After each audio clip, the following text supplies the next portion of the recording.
हजरत अब्दुल्ला इब्न उमर रज़ियल्लाहु तआला अन्हु रिवायत करते हैं कि रसूल अकरम सल्लल्लाहु अलैहि वसल्लम ने फरमाया, रोज़े और कुरान बंदे की शफाअत करेंगे।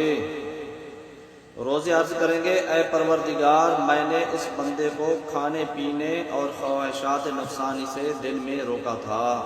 रोज़ा क्या कहेगा? या अल्लाह, इस बंदे को जिसने रोज़ा रखा ना, इसको नफसानी ख्वाहिशात से और खाने पीने से दिन में मैंने इसको रोका था। अच्छा, बस इसके हक में मेरी शफाअत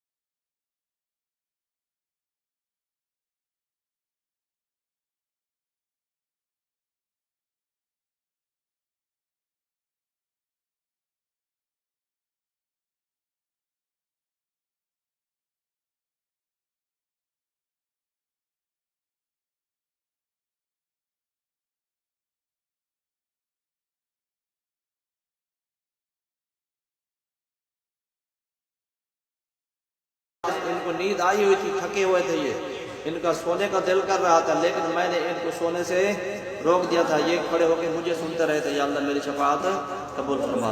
तो ये घाटे वाला सौदा है।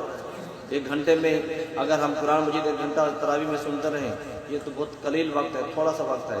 इसके बदले शफाअत हमें कुरान मजीद की हासिल हो जाए अल्लाह ताला की बारगाह में, तो ये घाटे का सौदा है।